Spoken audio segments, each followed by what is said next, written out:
Hey everybody, it's EJ Hassenfratz here, and today I'm going to be showing you how you can create fun character animations utilizing Mixamo and Cinema 4D. We're going to begin by prepping our model for export, followed by using Mixamo to rig and apply mocap animations to our character. Then we're going to cover some workflows for fixing weights in Cinema 4D so we don't have like weird deformations. And finally, we'll blend multiple mocap animations together to create a single character performance. And I'll show you how you can use the Mixamo control rig to add an extra layer of control onto your character animation. It's a lot to get to, so let's go ahead and get started. All right, so here's our character, Mr. Penguin, that we're going to be using to rig up using Mixamo.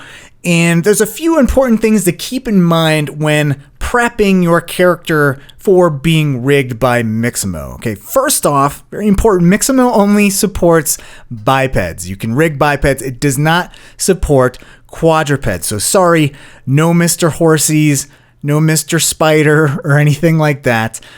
Second, and this goes with rigging in general, you want to model your character in a T pose as we have here, with the arms out at the sides, or a Y pose if the arms were kind of down at an angle. Another thing is you want to have your character kind of centered up to 0, 0, 0 here, and you also want to have your character symmetrical. So if I go to my front view here, you can see that I could easily slice this character down the y-axis and we have a symmetrical model here. Another thing is you want to have your feet planted on the ground. So laying on that XZ plane there, right on that world axis there, as you can see. Now, as far as textures go, Mixamo supports and actually retains image textures. So I unwrap this character and all the texturing is coming from this penguin body PNG image here. Okay, so Mixamo supports image texture. It also supports just plain old color channels from a C4D shader. It's pretty limited as far as what it supports. So if you have like an octane material applied to your character, or a redshift, or a complex C4D shader, it's going to lose a lot of that in translation as you bring in your model from Mixamo and then export it back out and bring it back into Cinema 4D. You might have to reapply your textures, but if you're only using image textures, it's going to go through just fine and be retained through that whole process. Okay, so image texture is going to be the way to go, or just your plain old color channel. Now, when you do go and export out your character, you want to just export out your character. So if you have a floor object or something like that, either get rid of it, or if you have a bunch of objects in your scene that you don't want to mess around with or delete, you can always just extract and save your character geometry as its own file. And you can do that by just selecting all the objects that make up your character and then go to File, Save Selected Objects As, and this is going to create a new file, a new project that just has your selected objects inside of it. So this is an easy way to extract your character geometry into its own project file and then go ahead and export out just your character objects to Mixamo. Okay. Now, to export out a file that is supported by Mixamo, you're going to go to Export, and what Mixamo supports is FBX and OBJ, but FBX is way better compatibility, so I always choose FBX. So I'm going to go ahead and choose that. Now, as far as this FBX settings, there's one very important setting you have to change, and that is this file format version. So by default, you're probably going to see this set to 2019 version 7.7. The best version to save out as is this 7.2. So it's kind of like the whole Illustrator if you want to export out paths so you can bring them in as splines to Cinema 4D. You have to export out at that old Illustrator 8 format. Very similar kind of setup here. You want to save out as version 7.2. And another thing that's very, very important is you can see that I have all of these subdivision surfaces here. And what you want to do is uncheck this subdivision surface and make sure you don't have this baked subdivision surface checked on either. What we want to do is export out the unsubdivided version to rig that, because this is really going to save us a lot of headaches when we have to reweight our character. You're going to be dealing with less vertices, and having less vertices to deal with is going to be a huge thing when, again, we're fixing weights. So everything else here is fine. We can embed textures, we can bake out our materials if you want, but the most important thing is the version, and of course the subdivision surface options here, unchecking both of those. And let's just go ahead and click OK, and this is gonna have me save this out. I'll just replace this, and we just exported that FBX, and now we're ready to jump into Mixamo. So here we are at Mixamo.com, and Mixamo is included with your Adobe Creative Cloud subscription, so a lot of you should already have this.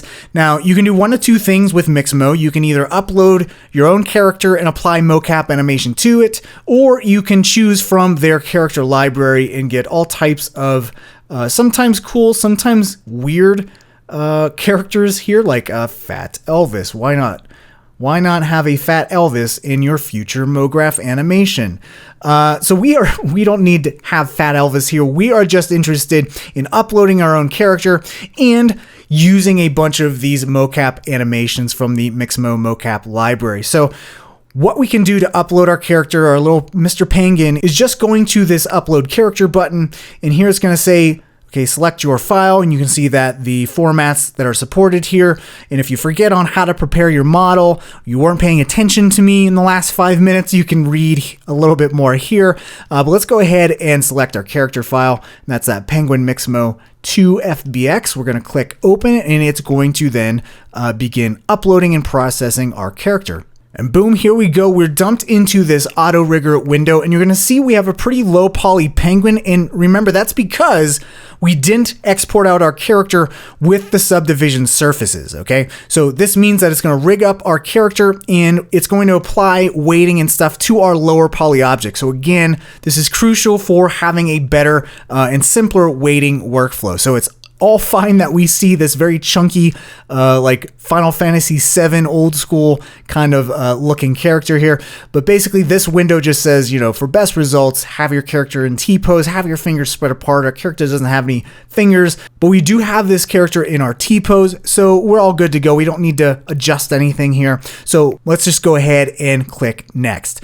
And this is going to give you this window where you are going to then place all of these markers to the corresponding areas on your character. And you can see an example of where all the markers should go on this example figure here. So let's go ahead, and I'm just going to click and drag and snap this to our chin. You can even see this symmetrical line slicing our character because we are using symmetry by default. Okay, and so let's go ahead and let's apply the wrist, and you can see that's working symmetrically as well. So the wrists go about right there, elbows will go right about here, knees right about there or so, and the groin in the groinal region, and this will just snap to that middle line, which is nice, and we'll just place that marker right about here. Okay, now as far as the skeleton level of detail, this corresponds to your fingers of your model. So if you have like a standard 5-finger skeleton, you can go ahead and use that, or you can use 3-chain. You can see what that looks like. And we can use 2-chain, which is like an oven mitt. Or if you have no fingers, you can choose no fingers, and this is more like a club for a hand, and that's exactly what we have here, because as far as I know, penguins don't have fingers. Okay, so let's go ahead, and with all the markers set and with our no fingers setting here for the skeleton level of detail, we can go ahead and click the next button. And this is where all of the magical hamster wheels behind the scenes at Mixamo headquarters, or I guess Adobe headquarters now, is going to do their thing and automatically rig this up. And it can take up to 2 minutes. So this is where you can go ahead, grab a coffee or a nice quality craft beer and just kind of sit back and relax. So after finding out how much coffee I can drink in 2 minutes, you can see that our rigging is done, and it has this test mocap animation applied to our character to kind of test if everything's looking okay. And this is looking pretty chunky right now. I'm just going to use these gizmos like the pan tool and the zoom tool to kind of zoom in here. We can orbit around here and kind of see that, you know, this is pretty janky. We have some work to do when it comes to weighting and smoothing everything out. So this is nice and smooth rather than really jaggy. But again, this is why we have this low poly version of our character, because this will be way easier to fix than a character that's highly subdivided with a lot of vertices to kind of deal with. But our feet are planted on the ground. That's a big important thing to check here. There's a little bit of moving, but that's totally fine. Everything's looking good as far as the arms. If you ever do do need to go and try to, maybe test things out, maybe adjust the chin or the feet or where the elbows are bending, you can always go back and replace those markers. But I'm pretty happy with this, so I'm just going to go ahead and click next, and I'll say, okay, yep, that's fine. Replace Fat Elvis, and now we have our character walking and having the mocap animation that is currently selected, which is this shoved reaction with spin applied to our character.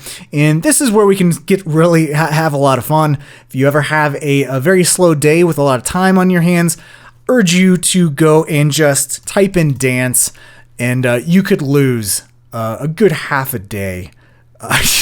Just messing around with this. Now you're going to definitely see the weighting problems, especially on, let's see, where was that waving dance? So something like that. You can see that definitely we have weighting issues here. That's not supposed to happen. And that eyeball, yikes, not good. Again, we can fix that later. But this is just, there are there's 155 dances. So have fun with all of that. Ever waiting for a render, just knock yourself out with this. But as far as what I'm going to be going for is not dancing, because that's too much fun. Can't have too much fun.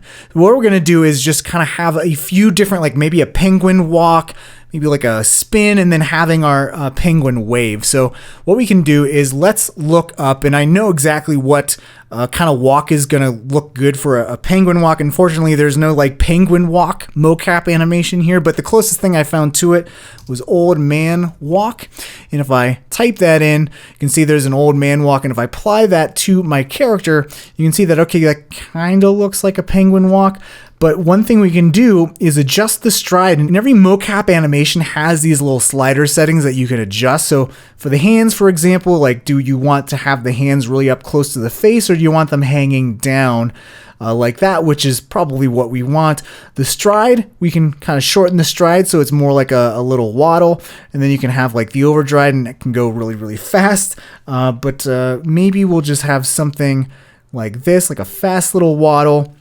Now, another thing that's very important is this character arm space, and this basically tries to prevent your arms from intersecting your body. If this is down really low, you can see that's almost like if this penguin had pockets.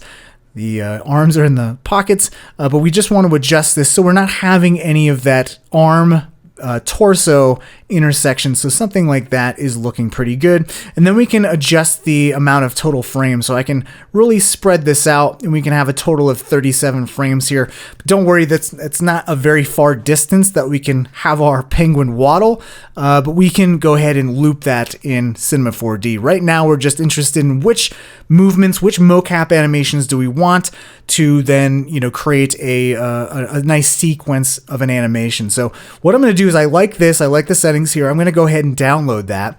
And all these settings are fine. If you're animating at 24 frames per second, you'll want to choose that here, but I'll animate at 30, and I'm just going to download this. Now, I also have a couple more animations that I want to try to combine with this in Cinema 4D. Unfortunately, you can't combine animations within Mixamo. You used to be able to. They removed it, unfortunately. But let's go ahead. That's a whole nother story. Let's go ahead and choose another animation. Spin in place was another fun one that I thought was cool.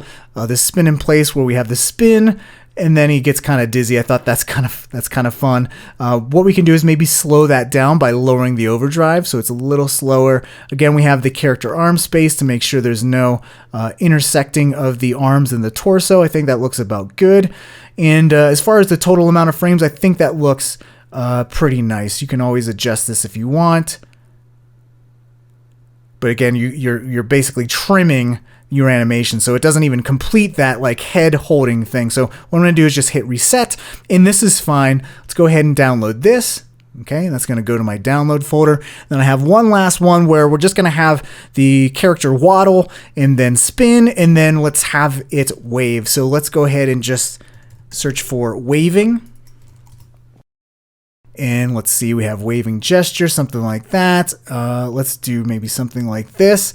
And that's kind of fun. And even with the waving, we have very unique settings here. So we have energy, like how pumped is this character? That looks really fun. We can adjust something like this. The direction, is it waving to the side? Is it waving to the left side?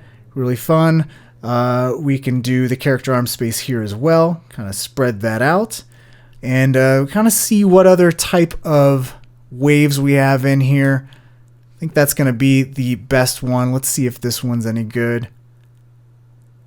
Let's try this one. So we have, again, we have two waving animations, but totally different little sliders here. So emotion, let's see what that is. Okay, let's exaggerate that. Now, okay, I'm liking that. That's really cool too. We have overdrive, like how fast is that wave? He's really pumped. And I'm liking this wave animation much better. So always experiment and play around with different waves because they're both called waving. Actually, there's a lot of them called waving, but different settings to get different types of animations here. So character arm space, maybe bring that up a bit. Maybe bring the overdrive down. And I think this is looking cool. I really like that energetic, exaggerated type of wave. So let's go ahead. I'm happy with that. Let's download this as well. So now we have 3 animations that we can use to cobble together and edit a complete animation. So let's hop back into Cinema 4D. So if I navigate to my downloads folder, you can see all 3 of those FBX files we downloaded from Mixamo. And what I want to do is merge all 3 of these into a single project file. So to do this very easily, I'm just going to go ahead, select all 3 of these FBX files, and I'm going to hover over my object manager and hold the shift key down. And what this is going to do is merge all these project files into one. So all these default import settings are fine. So I'm just going to click OK. Now the important thing about merging these project files together is that you have the option to saying no to this reassign included takes, because what Mixamo does by default is applies the Mixamo animation to its own take, and that kind of locks everything in a take. So what this allows you to do is just say no to that. We don't want to reassign the included takes. So here's the import settings for the second file, and again, no, and then the third file, and no a third time. And now you can see all of our penguins in here merged into a single file on the default take. We don't have a Mixamo take with that we have to mess with or anything like that. And we're pretty good to go. Now we have 3 copies of our mesh. We only need 1. So what you're going to see is that if I select either of these kind of joint hierarchies here, the joints is what has the animation applied to it. So I want to keep the joint animation. I just want to get rid of the extra geometry and these extra cameras here. So I'm just going to select, let's just select everything here and deselect the joints. So I'm going to hold the Command or Control key down to deselect the joints here, and then just hit delete. So now we're left with a single penguin mesh and then 3 joint animations that we can then use to blend together and deform this singular mesh here. Now you're going to see that not only do we have a bunch of textures, but our texture is looking pretty janky in our viewport. So first thing I'm going to do is go to Edit and just go to Delete Unused Materials to get rid of the extras. And then I'm going to go and double click on that body texture that's using that PNG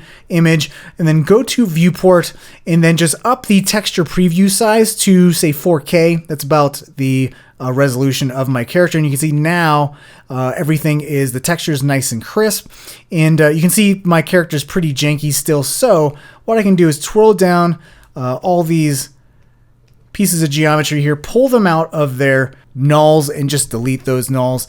And now you can see that here's all of our geometry meshes. And what I can do is, at least for the penguin body, the top hat, and the bow tie, I can reapply those subdivision surfaces. So I'm going to select all 3, go to my subdivision surface generator menu here, hold the Alt or Option key down and release my mouse button. You'll see that all of those objects now have the subdivision surface as a parent, and you can see that our character is nice and smoothed out. Now you'll see that if I just go ahead and hide these other 2 joint setups here to kind of clean up our viewport, you can see that this Mixamo hips joint setup here is the wave setup. So I can go ahead and just maybe type in wave so I know what's what. And you can see that everything's kind of weighted weird. If I turn off the subdivision surface here, you can see how this is just the shoulders pulling part of the torso. Now, there's a few ways to handle this quick and dirty, and there's a few ways to have a more targeted approach. Now, one of those quick and dirty ways is using something that's new to R23 called Delta Mush. And what Delta Mush is, it's like a smooth deformer on steroids that allows you to smooth the results of a mesh being deformed by another deformer, like deformer inception. And it specifically works well with a skin deformer, as you can see here. So let's add a Delta Mush to our scene, and let's make this a child of the penguin, but we want this to happen and calculate after the skin deformer. You can see something updated there.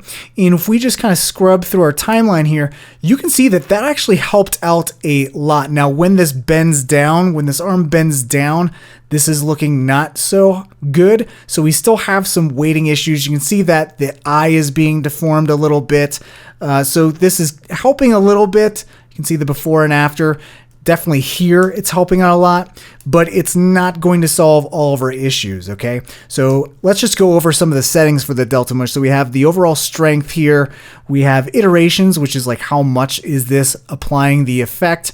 And then we have the smooth view, which is basically your smooth deformer, okay? Now there are different methods we can use here, the different modes. So one is edge, one's neighbor, points neighbor in the British spelling way, which is interesting. And you can kind of just test to see which kind of gives a better result. If you have good UVs, you can have the based on UVs. So that would require you to UV unwrap and all that good stuff. And we can see if this is a little bit better. And no, we're still getting that really weird deformation in the hand. So this is kind of getting us part of the way, but not all of the way. Now, one option we do have is we could create like vertex maps or polygon selections to use as fall-offs to control where this Delta Mush is actually affecting, and that's a way to like fine-tune this whole effect. But I think we're gonna need a little bit more than that. We're gonna need to adjust weights anyways, which means we get to discover the joy of weight painting. So instead of just using the Delta Mush, let's try some different weighting workflows and see if we can get more fine-tuned control on our weighting here. So I'm going to turn off the Delta Mush deformer, so we're just left with the skin deformer deformation. And let's see how each of our joints here are influencing and deforming each vertices here. So I can see this if we bring up the weights manager, and to do that, we're just gonna hold the shift key down and double click on this weight tag here.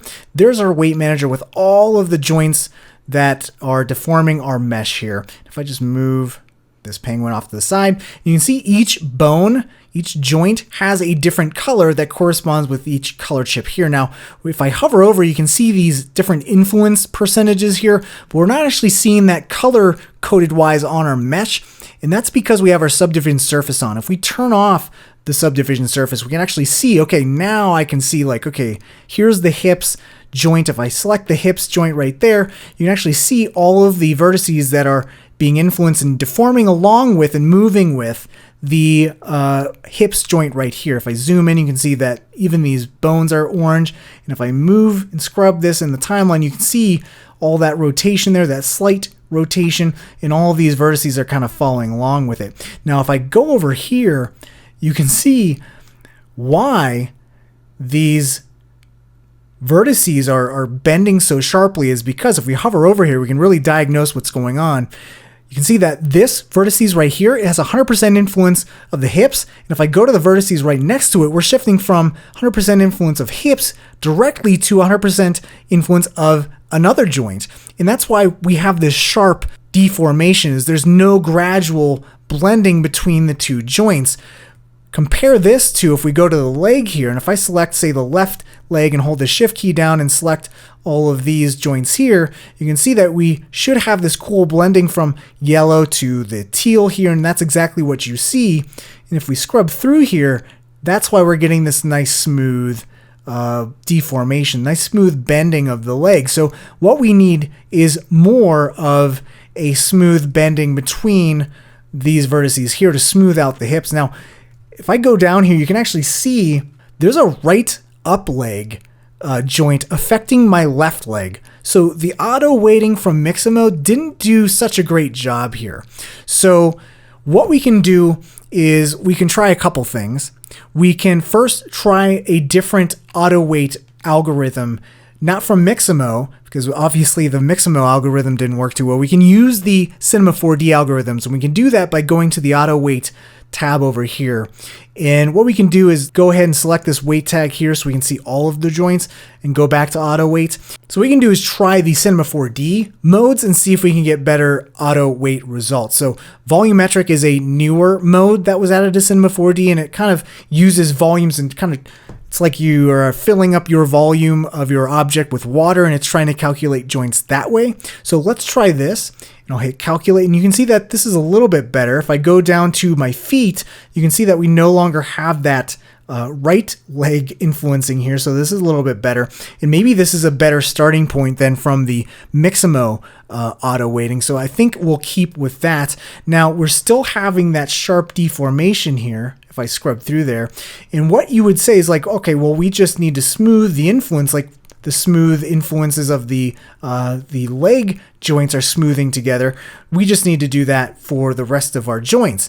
And you'd be right. And probably what you would think is like, okay, we'll select all of the joints here. Let me hold the shift key down to bring up the commands menu.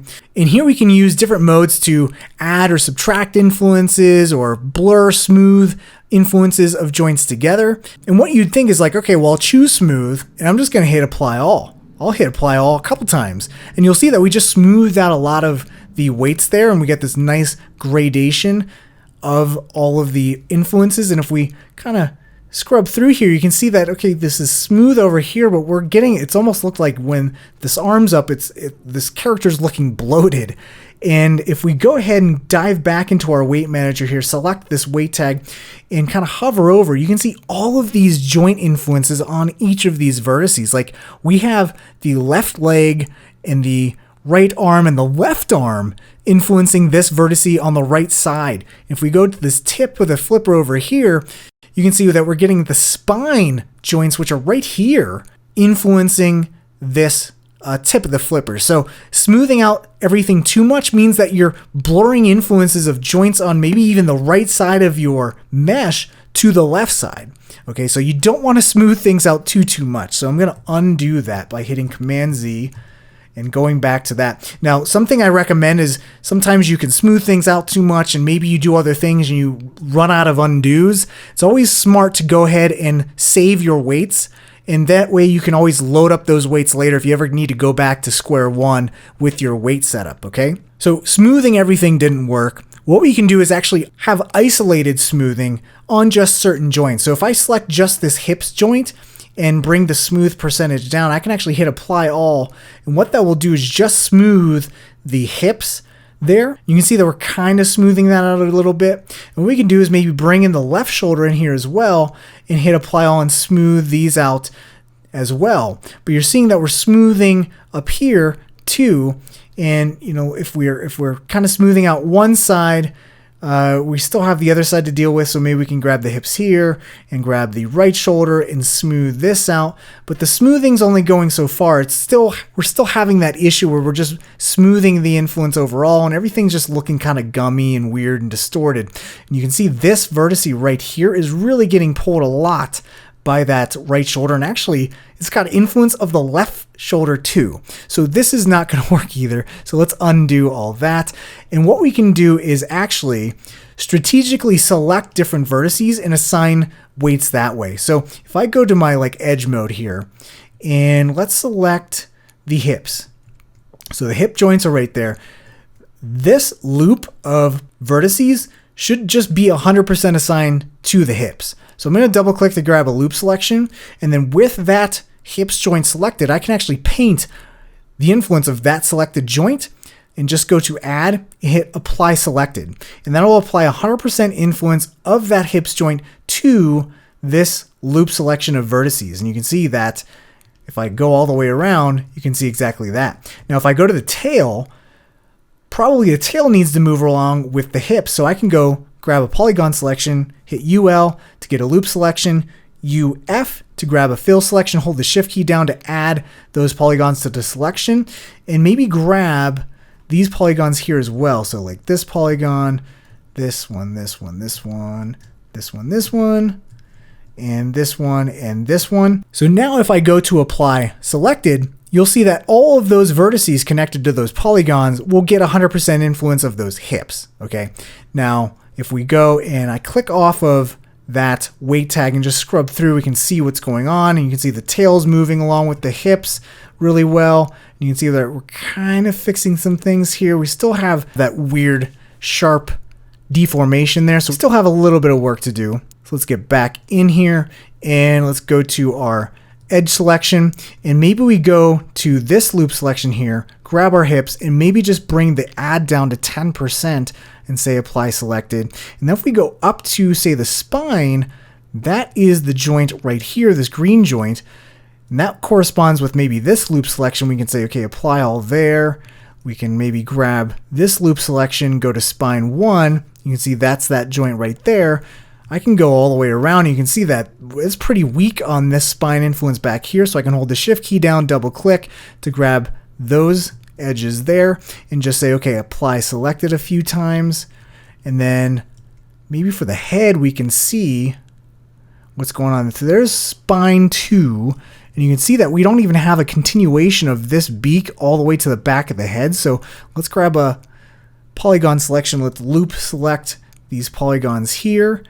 And let's add some influence of that spine 2. And I think I added to the tail selection. So always be mindful of what you're selecting here. So loop selection, hold the shift key down. There we go. And let's apply selected there. Much better. And then for the neck, that's that top joint. What I can do is hit 0, select all of these polygons on the top. And these should definitely be going along with this top joint here. So I'll just say, you know what, add 100% influence of that neck joint. Boom. And there we go. And then we can maybe select the spine and the neck and maybe smooth these together a little bit. So apply all. And you can see we're smoothing that influence now. And let's see what we have here.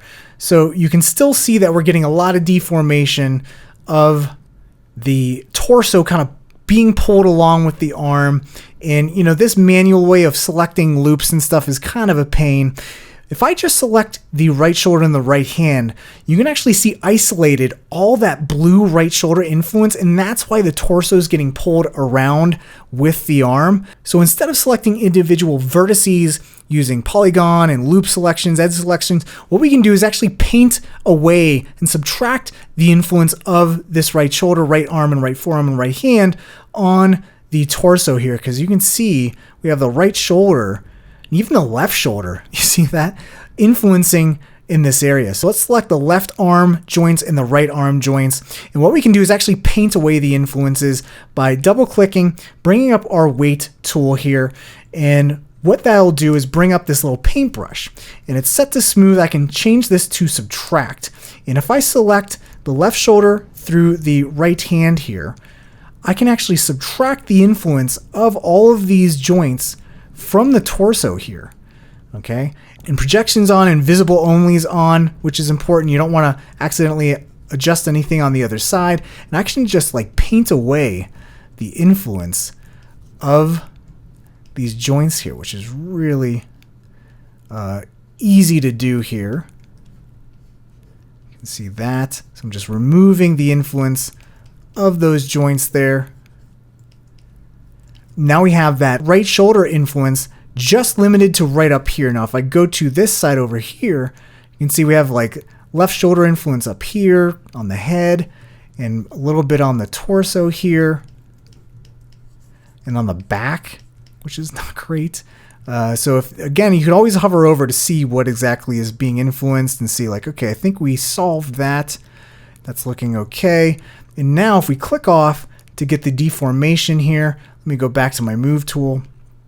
You can now see, okay, we got a much better kind of deformation going on. When that arm goes up, it's not pulling the torso with it, okay?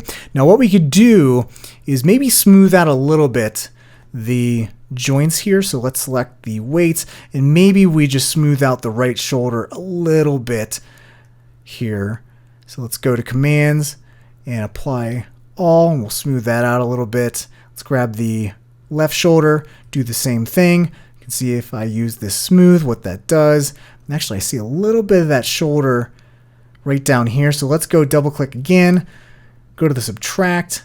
Let's grab that left shoulder, and we still have subtract, and let's subtract down here that left shoulder. Okay. So paint away, put on your Bob Ross wig, and just tap, tap, tap. Subtract whatever vertices feel right to you, and let's see how this looks. So much better overall. Still have like weird deformation of the eyes. So this entire time we've just been fixing the weighting on the base mesh, but we have all these weight tags on the eyes and the top hat, and you can see if I select the top hat, we actually have influence of the neck, head, and spine influencing it. So just like we went and did some auto weighting with our weight tag of our penguin mesh, we can actually do auto weighting for all of the other elements here. So you can see we still have our main penguin here selected, so I'm going to deselect that, just select these weights here. You can see all these different weights and joints influencing things they shouldn't. Like this iris should not be controlled by the right shoulder or right arm. So let's go grab the auto weight, hit calculate, and you can see that everything just kind of snapped. And if I go into, say, the top hat here and go to joints and turn off that subdivision, you can see that actually this influence is 100% this spine influence, which isn't great. So let's actually delete that. And really we only need the neck to be influencing that. So let's remove the head, and then let's go to the weights again, auto weight, calculate, and you'll see now just that neck is influencing the hat. Let's go to the bow tie. I think the bow tie is looking pretty good because it does have to kind of balance between the spines here to kind of blend nicely together. If we look at our eyes, you can see that, okay, it's mostly the spine that is influencing our eyeballs here. You can see that the spine too is influencing this, which is perfect. Let's check the other eye, and you can see, yep, spine 2 and spine 2 for that. And if we close out and kind of scrub, you can see that everything's deforming pretty nicely except for right here, which is the problem we had from the get-go. Even when we had the Delta Mush turned on, it's not a very nice smooth bend. So let's go ahead and fix that. So if we go to where the arm is kind of raised the most, let's shift double click, bring up the weight manager again, and let's see what's going on with the right arm and forearm. And basically what we can do is just blur these two joints together without affecting any of the other joint weights. So to protect that, I'm going to right click and go to lock all, and then just unlock these two joints, and then go ahead and go to smooth and maybe get, you know, about 23% and hit apply all a few times. And let's remember to unlock all of these joints now. And let's go and see when this bends down like this. If we have a smoother bend, that's looking a lot better. Let's turn back on the subdivision surface. And again, I think we just did a much better job by just isolating the smoothing there. And let's see if on the left side, if we need to smooth anything out. And I don't think we do, but just so it's kind of consistent, let's just blur out the left arm and forearm just a little bit. And there we go. And if we turn back on the subdivision surface, we have the Delta Mush on. Let's see if this is looking much better. And I would say that is, we are still getting this weird thing going on there. And that's solely from the Delta Mush. So let's maybe just bring back on the Delta Mush iterations, and hopefully that kind of fixes it. I think that's much better of a bend there. Now you are seeing some weird kind of Fong breaks here. You probably have been yelling the entire time, like, what's going on there? That's because we have these Fong tags, and they're up to 180 degrees. If I just select this one right here and turn off the angle limit, you can see that that just smooths everything out again. And let's go and turn back on the subdivision surface on the hat and see what our result is.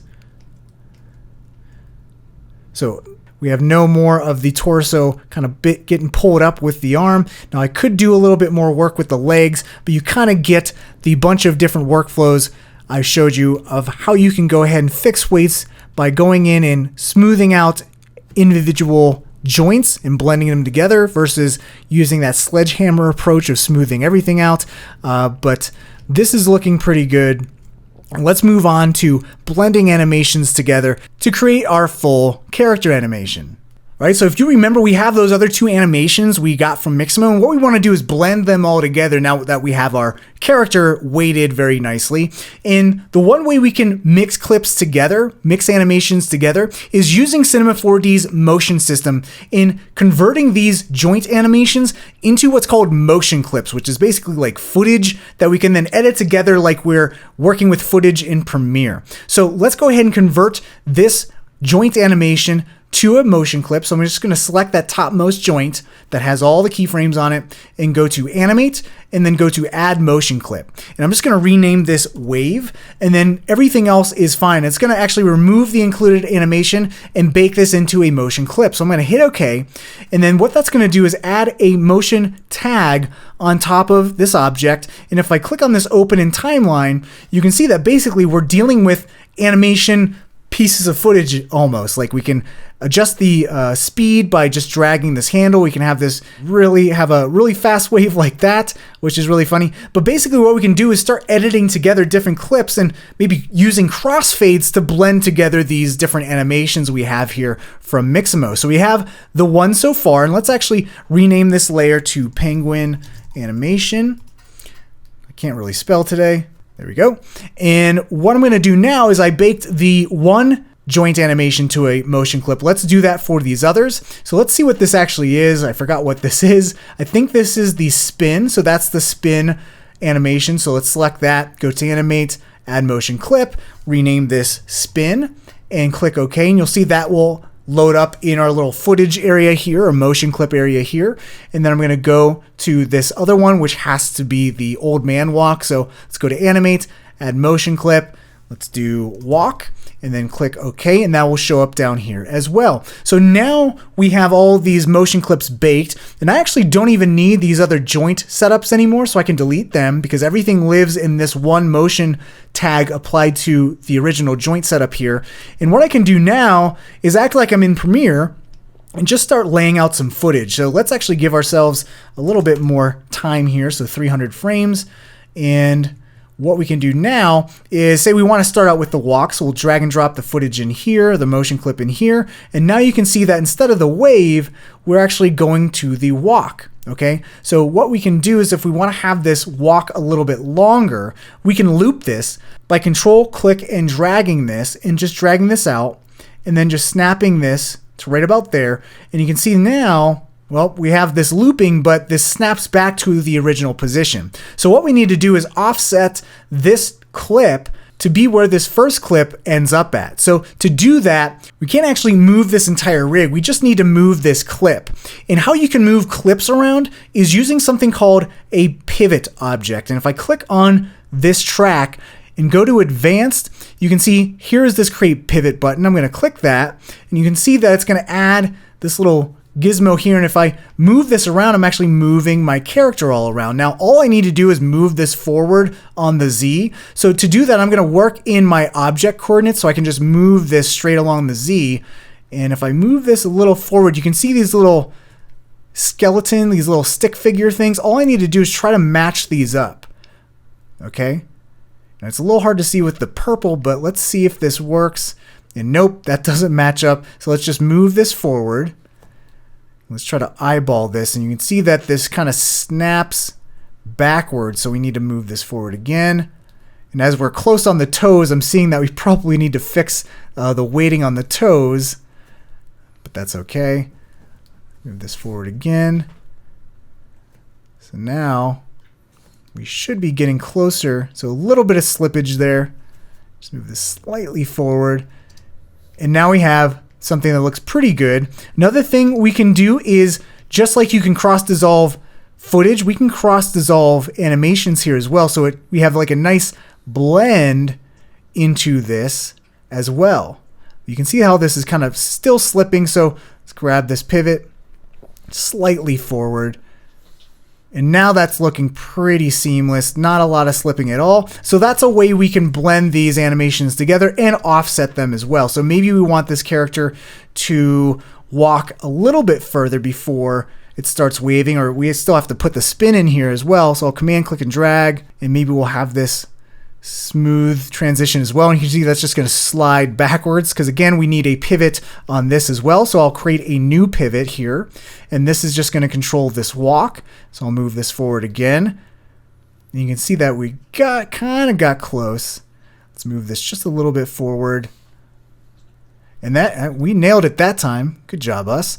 And now we have this longer walk cycle from these 3 walk cycles. And this is looking pretty good. Now, what we can do is just edit in the spin animation here. Let's move this wave track out here. So now, if I zoom in here, we have the spin, and again, that's going to start back at 0, 0, 0. So we need a pivot for this as well. So let's create pivot. This will be for the spin. And let's just select the spin, and let's move this forward to where this ends up. We got kind of close. Let's blend these together by overlapping. You can see that cross dissolve there. And that looks pretty seamless, actually. Little bit of slippage there, so let's just move that back. Looking good, gets dizzy. And then we can transition into the wave. But again, that wave is going to be back at 0, 0, 0, 0, so we know how to do this. Create pivot, slide this forward, and went a little bit too far forward. And that looks pretty close. Maybe have a longer transition there. Maybe we get to a point like right here where we can actually trim this footage. So let's right click, go to cut connect, and I can just cut the footage like I cut footage in Premiere, and then right click, get out of that cut connect tool, and then just delete that. And now I can edit this clip in like this. And it looks like this is still moving backwards ever so slightly. Perfect. That looks much more streamlined and smooth. And now he's waving, and we can maybe stretch out that wave back to its original like 100%. Just double click and enter in 100%. Now we have a cohesive animation, which is really, really cool. And we can bake this down into a single motion clip by selecting all of this, by right clicking and going to add compound motion clip. And now this is a single clip that is kind of baked down, which is really nice. And now what we can do is, like, I don't like this old man walk here. I'd rather have him standing upright. So what we can do to add adjustments on top of our Mixamo rig, it's not like we can go in here and like adjust these joints, like, and rotate this up. Let's go into object mode, select this, and like adjust this spine upwards. You're gonna see that that snaps back to its original position. Even if I try to keyframe this, it's just going to snap back. So let's go ahead and delete those tracks there. So what we actually need to do is apply another level of control on top of our rig. And luckily in Cinema 4D, there's something called a Mixamo control rig, and it lives inside of the character object here. So there is my character object. I'm going to go into object mode, and you can see that this is already set to the Mixamo control rig template. So I'm just going to build out the components to build up the character. So the root, the pelvis, I'm going to hold the shift and command or control keys down and click arm and leg to bring the arms and legs in there. Now there's a couple important steps before we do anything else to ensure that the Mixamo control rig is going to work. Number one, helps to be at frame 0. Number 2, you definitely want to have your Mixamo joint name be Mixamo rig hips, the default name. You can see that I added this dash wave. I've noticed that if you don't have this back at its default name, it can screw things up because it's looking for that name. The rig is looking for this default name, so I'm just going to reset that back. Another thing you need to do is reset your mesh, your character, to its bind pose or its T pose. So I'm just going to do that by selecting all of the weight tags and clicking this reset bind pose button, and that's going to get us back to our T pose. Now we can go back to the character object. I know there's a lot of steps, but it's very important. And then we can move on to the adjust mode. And this is where all we have to do is, you can see that the knees should bend forward. So you can see that the legs are straight up and down. What this allows us to do is be able to tell the Mixamo control rig which way the knees should bend. So I'm going to select this knee component, and to move this independently of the rest of the rig, I'm just going to hold the 7 key down and just slightly move this forward in the Z. Okay, so the knees are going to bend forward, and then at this point, we can go and skip away to the animate mode, and it's going to give you all of this component control stuff like that. And all you really need to worry about is on this master control, you need to go to retarget master. You can see there's that namespace, right? It's looking for that name. I'm going to hit retarget all. And then all we need to do after that is transfer the weights. And what that means is we just have to, let me just slide this over here. All we need to do is click this little button here and select all of the objects that have a weight tag applied to it. So that's this penguin, the pupil, and the iris, and the top hat, and the bow tie. And let's make sure we got everything. Yep. And then all we need to do is hit transfer weights. And then with any luck, I can scrub along here, and boom, we have all of these nice controls here on our rig that we can then use to adjust our character. So you can see this foot here. I can select this foot null and move this around. I can also hide all these other things up here, like the pivots. Let's just hide all these so it's not cluttering our viewport. Also, let's go ahead and just turn off our mesh so you can see all these controls, and the controls are too small, so I'm going to scale them up. And how you can scale them up is just like I showed you before, to how to move things without affecting other objects, is hitting the T key to get your scale and then holding the 7 key down and scale all this stuff up. Now the most important thing is this little hip control here, this little triangle. So I'm going to hold the 7 key down and click and drag and scale this up, and maybe this one as well. All these like spine controls here, something like that. And then we can turn back on our mesh. And now if I select this control here, this triangle control, I can rotate this upwards, and this character will no longer be doing the old man pose. We can actually have him pivot upwards and move this so he's more straight standing up. And now he's just kind of waddling like a penguin would, right? Really cool. We can also adjust the arm position here as well. Maybe the arms are more by the side, or maybe hanging down. So let's select this control here and maybe move the arms down to the side. We can also adjust which way the elbows are pointing as well if we hide our character one more time. And you can see here are what's called poles, which basically just controls which way the elbows rotate. So you can see that the elbows are pointing that way. Let's go and adjust let's hide this again. It's hard to see. I think it's this right here. Turn this back on and just rotate it like that. Looking good. So now this character is waddling, which is nice. And then it spins around. And then we get the headache. And what we need to do is actually keyframe these controls so this goes back down when it spins. So let's keyframe this hip here. So I'm just going to select it, go to coordinates, and just set some keyframes here. So you can see I adjusted the rotation and the pitch. So if I just keyframe this to go back to 0, like that, now we're back to the normal rotation there, and now we have the wave. And of course we can adjust this all we want here. If we need to adjust the torso like this, we can animate this to have it more of like a jovial walk even. But there's so much control with the aptly named Mixamo control rig here to be able to add another layer of control or animation to your character with all these nice controls. So we covered a lot of ground here today using Mixamo, fixing the weights, combining different mocap animations together using motion clips, and then adding that extra layer of control with Mixamo control rig.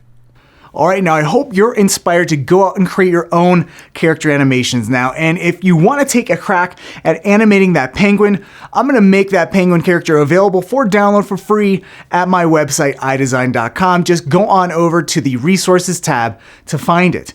And while you're there, and if you're not sick of me yet, you can check out my collection of over 150 free Cinema 4D tutorials there as well. Also, you saw that waiting can be a pain, which is exactly why I created Bendy Limbs, which allows you to rig up characters super fast without the need for waiting. And you can find out more about Bendy Limbs on my products page. And if you want to check out more of my work, including other characters with giant eyeballs, head on over to my Instagram page. And if you're a beginner looking to get serious about learning Cinema 4D, definitely check out my course on School of Motion called Cinema 4D Basecamp that will basically teach you 3D from the ground up. And if you have experience using Cinema 4D but looking to take your skills to the next level, I highly recommend taking my advanced Cinema 4D course called Cinema 4D Ascent, where you will learn things like third-party rendering and even how to model and rig up your own character from scratch. You can find out more about both of those courses and all of our course offerings by going to schoolofmotion.com and heading over to the Courses tab. Now I want to give a huge shout out to Maxon and Matthias for having me, and a big thank you for all of you watching. I hope to see you again soon. Bye everybody.